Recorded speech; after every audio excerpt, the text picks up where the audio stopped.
আসসালামু আলাইকুম। এটিএন বাংলার গ্রামগঞ্জের খবরে সবাইকে স্বাগত জানাচ্ছি আমি চিন্তিয়া হক। শুরুতেই বিআরবি কেবল সংবাদ শিরোনাম। দেশবাসীকে কাঁদিয়ে চলে গেলেন কিংবদন্তি নেত্রী খালেদা জিয়া। কাল দুপুরে সংসদ ভবনের দক্ষিণ প্লাজায় জানাজা, জিয়াউর রহমানের কবরের পাশে দাফন। 3 দিনের রাষ্ট্রীয় শোক ঘোষণা, কাল সাধারণ ছুটি, 7 দিনের কর্মসূচি বিএনপির। রাষ্ট্রপতি, প্রধান উপদেষ্টা সহ রাজনৈতিক নেতাদের শোক। এবং বিএনপি চেয়ারপারসন ও সাবেক প্রধানমন্ত্রী বেগম খালেদা জিয়ার মৃত্যুতে সারা দেশে শোকের ছায়া, চলছে কোরআন খতম ও দোয়া মাহফিল। শুনছিলেন বিআরবি কেবল সংবাদ শিরোনাম, এবার বিস্তারিত সংবাদ। বিএনপি চেয়ারপারসন ও 3 বারের সাবেক প্রধানমন্ত্রী বেগম খালেদা জিয়া আর নেই। রাজধানী এভারকেয়ার হাসপাতালে চিকিৎসাধীন অবস্থায় ভোর 6টায় তিনি ইন্তেকাল করেন। ইন্না লিল্লাহি ওয়া ইন্না ইলাইহি রাজিউন। হাসপাতালে সংবাদ সম্মেলনে তার মৃত্যুর খবর আনুষ্ঠানিকভাবে ঘোষণা করেন চিকিৎসকরা। এ সময় দলের পক্ষ থেকে 7 দিনের শোক কর্মসূচি ঘোষণা করা হয়। কাল বাদ জোহর সংসদ ভবনের দক্ষিণ প্লাজা ও মানিক মিয়া অ্যাভিনিউয়ে তার নামাজে জানাজা হবে। এরপর স্বামী শহীদ রাষ্ট্রপতি জিয়াউর রহমানের কবরের পাশে দাফন করা হবে বেগম জিয়াকে। আরো জানাচ্ছেন মইনুল আহসান। মধ্যরাতে বড় ছেলে তারেক রহমান সহ পরিবারের সদস্যরা একে একে হাসপাতালে ছুটে আসার ঘটনায় দুঃসংবাদ আঁচ করতে পেরেছিলেন অনেকেই। দুঃস্বপ্নের রাত ভোর হওয়ার সাথে সাথেই বিএনপির পক্ষ থেকে জানানো হয় প্রিয় নেত্রী বেগম খালেদা জিয়ার মৃত্যুর সংবাদ। আমাদের দেশনেত্রী, প্রাক্তন প্রধানমন্ত্রী, আমাদের জাতির মা খালেদা জিয়া ভর্তি হয়েছিলেন। আমরা দীর্ঘ 1 মাস 10 দিন তার বিভিন্ন চিকিৎসা করে ওনাকে সুস্থ করার জন্য আমাদের আপ্রাণ চেষ্টা ছিল। বাট আমি মেডিকেল বোর্ডের পক্ষ থেকে আজ ভোর 6টায় 30শে ডিসেম্বর ওনার মৃত্যু ক্লিনিক্যালি ডেথ ঘোষণা করেছিলাম। এভারকেয়ার হাসপাতালে কান্নাজড়িত কণ্ঠে দলের মহাসচিব জানান, বেগম জিয়ার অনন্ত যাত্রার মধ্য দিয়ে শেষ হলো সংগ্রামী, অনুকরণীয় এক বর্ণাঢ্য জীবনের। রাজনীতিতে একটা বিশাল শূন্যতা সৃষ্টি হলো। তাই নয়, গণতান্ত্রিক পৃথিবীর গণতান্ত্রিক আন্দোলনে একটা বিশাল শূন্যতা সৃষ্টি হলো। আমাদের মনে হতো যে না, মা তো আছেন, উনি তো দেখবেন সবকিছু। সেই প্রেরণাই যেন আমরা এত শক্তি পেতাম যে এটা এর ভাষা আমি পাচ্ছি না কিভাবে আপনাদের সামনে বলবো। এ সময় দলের পক্ষ থেকে 7 দিনের শোক কর্মসূচি ঘোষণা করা হয়। সকল দলীয় কার্যালয়ে 7 দিন ব্যাপী কালো পতাকা উত্তোলন করা হবে। দলের সকল স্তরের নেতাকর্মীরা এই 7 দিন ব্যাপী কালো ব্যাজ ধারণ করবেন। দেশনেত্রীর জন্য 7 দিন ব্যাপী কোরআন খতম ও দোয়া। বুধবার বাদ জোহর মানিক মিয়া এভিনিউতে জানাজা শেষে জিয়া উদ্যানে স্বামীর কবরের পাশে বেগম জিয়াকে দাফনের কথা এটিএন বাংলাকে জানান দলের স্থায়ী কমিটির সদস্য সালাউদ্দিন আহমদ। কালকে বাদ জোহর প্রেসিডেন্ট জিয়ার কবরের পাশেই একই কবর। গুরুতর অসুস্থতা নিয়ে 23 নভেম্বর এভারকেয়ার হাসপাতালে ভর্তি হন বেগম জিয়া। দেশি বিদেশি চিকিৎসকদের সব চেষ্টা ব্যর্থ করে দিয়ে আর অসংখ্য কর্মী সমর্থক অনুসারী দেশবাসীকে কাঁদিয়ে 80 বছর বয়সে চিরবিদায় নিলেন অন্যায়ের বিরুদ্ধে আপোষহীন, অবিসংবাদিত এই নেত্রী। মইনুল আহসান, এটিএন বাংলা, ঢাকা।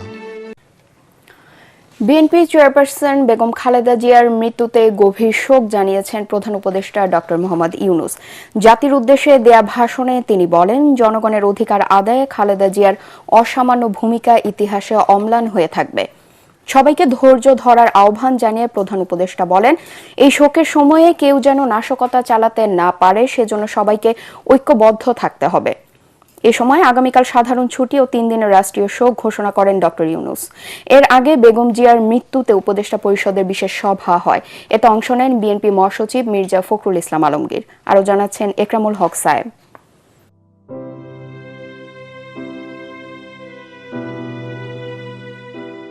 কালের আবর্তে সমাপ্তি হল দেশের গণতান্ত্রিক ও রাজনৈতিক আন্দোলনের গুরুত্বপূর্ণ এক অধ্যায়ের। শোক বেদনায় নিস্তব্ধ হল পুরো দেশ, গোটা জাতি।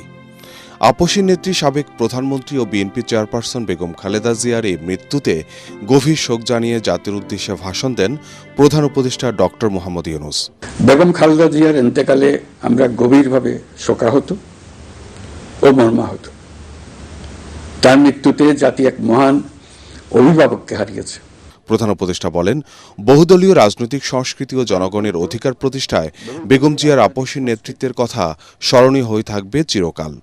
গণতন্ত্র, বহুদলীয় রাজনৈতিক সংস্কৃতি এবং জনগণের অধিকার প্রতিষ্ঠার সংগ্রামে তার অসামান্য ভূমিকা ইতিহাসে অম্লান হয়ে থাকবে। স্বৈরাচার ও ফেসিবাদের বিরুদ্ধে তার আপসীন নেতৃত্ব বারবার জাতিকে গণতন্ত্রহীন পরিস্থিতি থেকে উত্তরণের পথ দেখিয়েছে এবং মুক্তির প্রেরণা জুগিয়েছে। দেশ ও জাতির প্রতি তার সমুজ্জ্বল অবদান জাতি চিরকাল শ্রদ্ধার সাথে স্মরণ করবে। জাতির এই কঠিন সময়ে আমরা যেন ঐক্যবদ্ধ থাকি। শোকের এই সময়ে কেউ যেন অস্থিতিশীলতা বা নাশকতার অপচেষ্টা চালাতে না পারে, সে বিষয়ে আমি সবাইকে সজাগ থাকার আহ্বান জানাচ্ছি। এ সময় একদিনের সাধারণ ছুটি ও 3 দিনের রাষ্ট্রীয় শোক ঘোষণা করেন প্রধান উপদেষ্টা। সাবেক প্রধানমন্ত্রী বেগম খালেদা জিয়ার মৃত্যুতে আমি 3 দিনের রাষ্ট্রীয় শোক এবং আগামীকাল তার নামাজে জানাজার দিনে একদিনের সাধারণ ছুটি ঘোষণা করছি। নামাজে জানাজা সহ সব ধরনের শোক পালনে শৃঙ্খলা বজায় রাখার জন্য আমি সবার প্রতি বিনীত আহ্বান জানাচ্ছি। এর আগে রাষ্ট্রীয় অতিথি ভবন যমুনায় বেগম খালেদা জিয়ার মৃত্যুতে উপদেষ্টা পরিষদের বিশেষ সভা অনুষ্ঠিত হয়। এতে বিশেষ আমন্ত্রণে অংশ নেন বিএনপি মহাসচিব মির্জা ফখরুল ইসলাম আলমগীর। সভায় শোক প্রস্তাব পাঠ করা হয়। পরে আইন উপদেষ্টা আসিফ নজরুল জানান, বুধবার খালেদা জিয়ার জানাজা ও দাফন আয়োজনে নিরাপত্তা ব্যবস্থা সহ সব ধরনের ব্যবস্থা নিচ্ছে সরকার। ওনাকে জেলখানায় বিভিন্ন সময় যেভাবে নির্যাতন করা হয়েছিল, ওনাকে আমরা হয়তো এত তাড়াতাড়ি হারাতাম না। বেগম জিয়ার এই মৃত্যুর পিছনে ফ্যাসিস্ট যে প্রধানমন্ত্রী ছিলেন শেখ হাসিনা এবং ওনার যে সরকার আছে, অবশ্যই তার দায় রয়েছে। আগামীকাল বুধবার 5 জোহর জাতীয় সংসদের দক্ষিণ প্লাজা এবং এর সংলগ্ন মানিক মিয়া এভিনিউতে বেগম খালেদা জিয়ার জানাজা অনুষ্ঠিত হবে।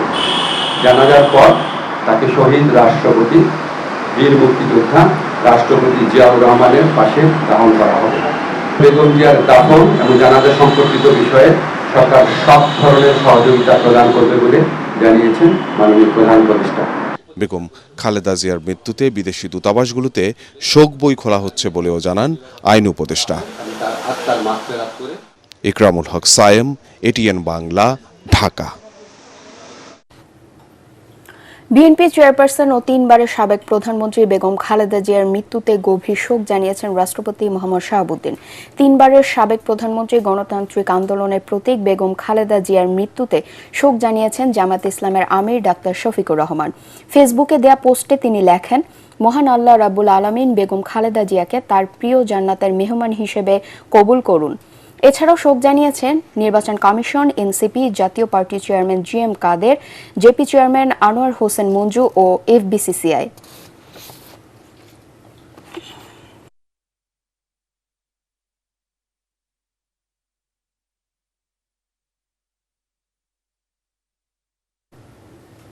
বিএনপি চেয়ারপারসন ও 3 বারের সাবেক প্রধানমন্ত্রী বেগম খালেদা জিয়ার মৃত্যুতে শোকে স্তব্ধ ফেনী, বগুড়া ও দিনাজপুর। ফেনীর সঙ্গে বেগম খালেদা জিয়ার আত্মার সম্পর্ক ছিল। দলীয় যে কোনো কর্মসূচিতে ফেনীতে গেলেই তিনি ফুলগাজী সদর ইউনিয়নের দক্ষিণ শ্রীপুরের মজুমদার বাড়ির পৈতৃক বাড়িতে যেতেন। বেগম খালেদা জিয়া ফেনী 1 আসন থেকে 5 বার সংসদ সদস্য নির্বাচিত হয়েছিলেন। বেগম জিয়ার মৃত্যুর সংবাদে বগুড়ায় বিএনপি নেতাকর্মী সহ সাধারণ মানুষের মাঝে গভীর শোকের ছায়া নেমে এসেছে। তার মৃত্যুর খবরে শহরের নবাববাড়ি রোডে জেলা বিএনপির কার্যালয়ে নেতাকর্মীরা ভিড় করেন। বেগম খালেদা জিয়ার দিনাজপুরের নিজ বাসভবনে কোরআন খতম দোয়া মাহফিল চলছে। দিনাজপুরের তৈয়বা ভিলায় বেগম খালেদা জিয়ার মা, বাবা, বড় বোন সহ পরিবারের সবাই একই বাসাতেই বড় হয়েছেন। এদিকে বেগম খালেদা জিয়ার মৃত্যুতে শোক প্রকাশ করেছেন বিএনপির কেন্দ্রীয় নেতা ও সাবেক উপমন্ত্রী অ্যাডভোকেট এম রুহুল কুদ্দুস তালুকদার দুলু। শোকে মুহ্যমান নাটোর জেলা বিএনপি।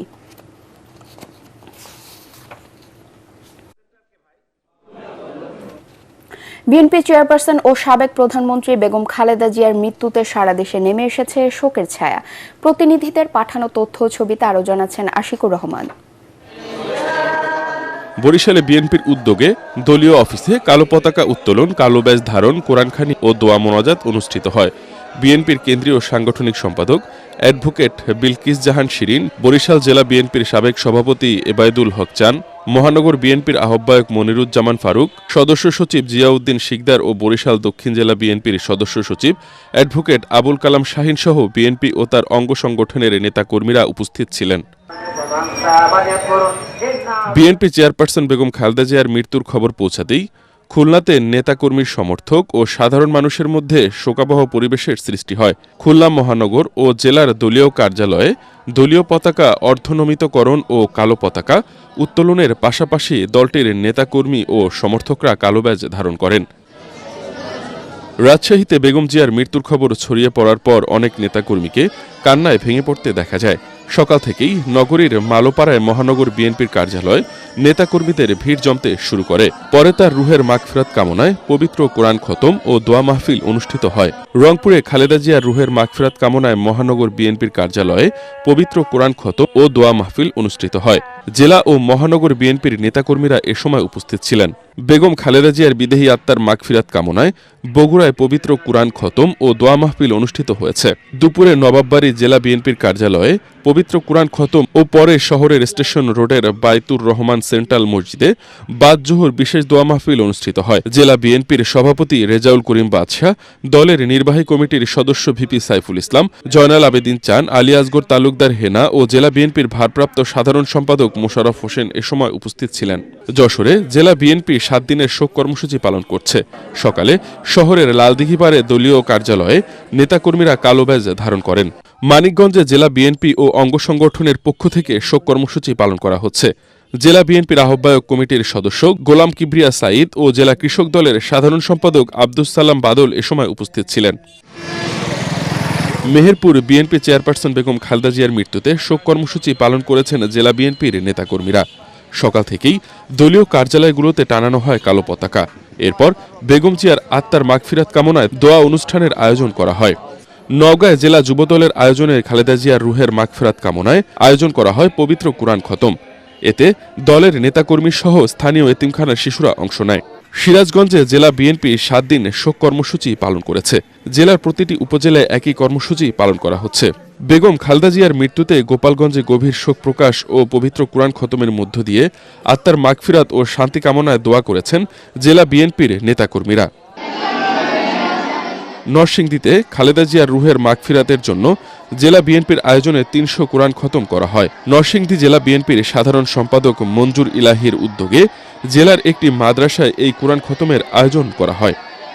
আশিকুর রহমান, এটিএন বাংলা। শেষ মুহূর্তে চট্টগ্রামে প্রার্থী মনোনয়নে কৌশলী ভূমিকা নিয়েছে বিএনপি। দলের প্রার্থীকে সরিয়ে সমঝোতার ভিত শক্তিশালী করতে মনোযোগী জামায়াত। বড় দলগুলোর বাইরে ভোটের মাঠে নিজেদের অস্তিত্ব জানান দিতে চায় জাতীয় পার্টি, ইসলামিক ফ্রন্ট সহ বেশ কয়েকটি দল। চট্টগ্রাম থেকে আবুল হাসনাতের রিপোর্ট, জানাচ্ছেন নিয়াজ জামান সজীব। চট্টগ্রামে 16টি সংসদীয় আসনে মনোনয়নপত্র তুলেছিলেন 231 জন। সোমবার শেষ দিন বিভিন্ন দল ও স্বতন্ত্র সহ 143 জন মনোনয়নপত্র দাখিল করেন। সবচেয়ে বেশি 12টি করে মনোনয়নপত্র জমা পড়ে চট্টগ্রাম 11 ও 9 আসনে। এই দুটি আসনে বরাবরই জিতেছে বিএনপি। এবার সেখানে ভাগ বসাতে চায় জামাত। তাই নির্বাচনী কৌশলের অংশ হিসেবে শেষ মুহূর্তে কয়েকটি আসনে প্রার্থী পরিবর্তন করে বিএনপি। তবে বেশ কিছু আসনে বিএনপির একাধিক প্রার্থী মনোনয়নপত্র জমা দিয়েছেন। বাসখালীর জনসাধারণ অ্যানালাইসিস করবে, 12 ফেব্রুয়ারি আল্লাহর রহমতের জবাব দেবে। চট্টগ্রাম 6 রাউজান আসনে গিয়াসউদ্দিন কাদের চৌধুরীর পরিবর্তে শেষ মুহূর্তে গোলাম আকবর খন্দকারকে প্রার্থী করা স্থানীয় নেতাকর্মীদের মাঝে অসন্তোষ দেখা দিয়েছে। আমরা মামলার শিকার হয়ে নির্যাতিত নিষ্পেষিত নেতাকর্মীদের পাশে ছিলেন। আল্লাহ কিছু দেখাচ্ছি, দলের মনোনয়ন নিয়ে জনগণের সেবার মাধ্যমে আমি সেই এদিকে আসন সমঝোতার কারণে চন্দনাইশ ও হাটহাজারী আসনে জামায়াতের দুই প্রার্থী নির্বাচন থেকে সরে দাঁড়িয়েছেন। জামায়াত জোটের সমর্থনে চন্দনাইশে লড়ছেন এলডিপি সভাপতি অবসরপ্রাপ্ত কর্নেল অলি আহমদ বীর বিক্রমের ছেলে। আর এই আসনে বিএনপির প্রার্থী জসিমউদ্দিনের বিরুদ্ধে আওয়ামী লীগ ঘনিষ্ঠতার অভিযোগ উঠেছে। তখনই উনি জানালেন যে উনি নির্বাচন করবেন না এবং আমার নাম প্রস্তাব করেছেন। এটা প্রথমত আমি মনে করি যে জনগণের কাছে কষ্ট লেগেছে, কিন্তু তারা খুবই সাদরে এটা গ্রহণ করেছে। আওয়ামী লীগের সাধারণ সম্পাদককে পরাজিত করে আমি চন্দনাইশে নির্বাচিত হয়েছি উপজেলার চেয়ারম্যান। বিএনপি ও জামাতের বাইরে চট্টগ্রামের বিভিন্ন আসনে মাঠে সক্রিয় রয়েছেন জাতীয় পার্টি ইসলামিক ফ্রন্টের প্রার্থীরাও। Bureau report, ATN Bangla. Karimganj Tarail upazila নিয়ে গঠিত কিশোরগঞ্জ ৩ আসনের নির্বাচনী এলাকা। অনুন্নত যোগাযোগ ব্যবস্থা, স্বাস্থ্য ও শিক্ষার উন্নয়ন না হওয়ায় ক্ষোভ রয়েছে ভোটারদের মধ্যে। নির্বাচনে জিতলে এবার এলাকার উন্নয়নের প্রতিশ্রুতি দিচ্ছেন প্রার্থীরা। তরিক ইসলামের রিপোর্ট। ভোটের গাড়ি নিয়ে এবার আমাদের গন্তব্য রাজধানী ঢাকা থেকে ১২০ কিলোমিটার দূরত্বের ঢাকা বিভাগের আওতাধীন করিমগঞ্জ তাড়াইল উপজেলা নিয়ে গঠিত কিশোরগঞ্জ ৩ আসনে। ৪ লাখের বেশি ভোটারের এই আসনের অধিকাংশ মানুষের পেশা কৃষি। রাস্তার দুপাশ জুড়ে শুধুই দেখা মেলে বিস্তীর্ণ কৃষি জমির। ঢাকার অন্তর্গত হলেও উন্নয়নের ছোঁয়া লাগেনি এই আসনটিতে। অনুন্নত যোগাযোগ ব্যবস্থা ও অপ্রশস্ত সড়ক, যার ফলে যানজট যেন নিত্যসঙ্গী এখানকার মানুষের। ঝুঁকি নিয়ে বাসের সাঁকো দিয়েই চলে পারাপার। রয়েছে মাদক ও কিশোর গ্যাংয়ের দৌরাত্ম্য। এই এলাকার মধ্যে একজন যোগ্য, সৎ, শিক্ষিত এবং নিষ্ঠাবান প্রার্থী চাই। এই আসনের ভোটার হিসেবে আমরা চাই যে একদম দুর্নীতিমুক্ত মানুষ সংসদে যাক। করিমগঞ্জ থানা আর তাড়াইল থানা মিলাইয়া যাতে আমরা উসমান ফারুক থাকতে পারে। আওয়ামী লীগের ঘাঁটি হিসেবে পরিচিত এই আসনটি ফিরে পেতে লড়ছেন বিএনপির মনোনীত প্রার্থী সাবেক শিক্ষামন্ত্রী ডক্টর এম ওসমান ফারুক। জানালেন তার পরিকল্পনার কথা। আমি যদি নির্বাচিত হই, আমি প্রথম যানজট দূর করা, মানুষের জীবন থেকে যাতায়াতের সুবিধা দেওয়া। সবচেয়ে বড় কথা, যখন নাকি আপনি বাণিজ্য বিপণন হয়, শস্য ইত্যাদি বিপণন হয়, তখন রাস্তাঘাট দরকার প্রয়োজন, রিসিপ্ট দরকার প্রয়োজন। কাজেই এটা one of my priorities, no doubt about it. উন্নয়নের ছোঁয়া থেকে বঞ্চিত এই এলাকার উন্নয়নে নিজের পরিকল্পনার কথা জানান জামায়াত মনোনীত প্রার্থী কর্নেল অবসর অধ্যাপক ডাক্তার জিহাদ খান। আমি নির্বাচিত হলে মানুষের কল্যাণের জন্য এই কাজ করে যাব এবং আমার ব্যক্তিগত চাওয়া পাওয়ার কিছু নেই, শুধু এলাকার উন্নতি হবে, মানুষ সুখে থাকবে, আরামে থাকবে। হয়তো তারা একদিন মনে করবে যে এরকম একজন এমপি হয়েছিল, তাদের জীবনে আসছিল। এইটি হচ্ছে আমার চাওয়া। এছাড়াও এই আসনে নির্বাচনের মাঠে রয়েছেন জাতীয় পার্টির সাবেক মহাসচিব মুজিবুল হক চুন্নু। জোটের অংশ হিসেবে বিগত সময়ে এই আসনে ৮ বার জাতীয় পার্টি, ৩ বার আওয়ামী লীগ ও ২ বার বিএনপি জয়লাভ করে। করিমগঞ্জ তাড়াইল নিয়ে গঠিত কিশোরগঞ্জ ৩ আসন ঢাকা বিভাগের অংশ হলেও উন্নয়নের ছোঁয়া লাগেনি এই আসনটিতে। আসন্ন জাতীয় নির্বাচনে এই আসনে বিএনপির প্রার্থী হিসেবে লড়ছেন সাবেক শিক্ষামন্ত্রী ওসমান ফারুক। জামায়াতের প্রার্থী হিসেবে রয়েছেন স্বনামধন্য ডাক্তার জিহাদ খান। রয়েছেন জাতীয় পার্টির সাবেক মহাসচিব মুজিবুল হক চুন্নুও। এলাকার ভোটার এবং বাসিন্দারা বলছেন, আসন্ন নির্বাচনে এলাকার অনুন্নত যোগাযোগ ব্যবস্থার উন্নয়ন, যানজট নিরসন, মাদক নির্মূলে যোগ্য প্রার্থীকেই বেছে নেবেন তারা। তরিক ইসলাম, এটিএন বাংলা, করিমগঞ্জ, কিশোরগঞ্জ।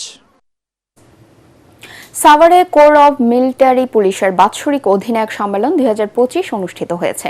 সকালে সাভার সেনানিবাসের corps of military police centre and স্কুলে আয়োজিত সম্মেলনে প্রধান অতিথি ছিলেন সেনাবাহিনী প্রধান জেনারেল ওয়াকারুজ্জামান। এ সময় তিনি কোর অব মিলিটারি পুলিশের কর্মকর্তাদের উদ্দেশ্যে দিক নির্দেশনামূলক বক্তব্য দেন এবং কোরের গৌরবোজ্জ্বল ঐতিহ্য ও দেশ সেবায় অবদানের প্রশংসা করেন। সম্মেলনে সেনাবাহিনীর ঊর্ধ্বতন কর্মকর্তা ও বিভিন্ন ইউনিটের অধিনায়করা উপস্থিত ছিলেন।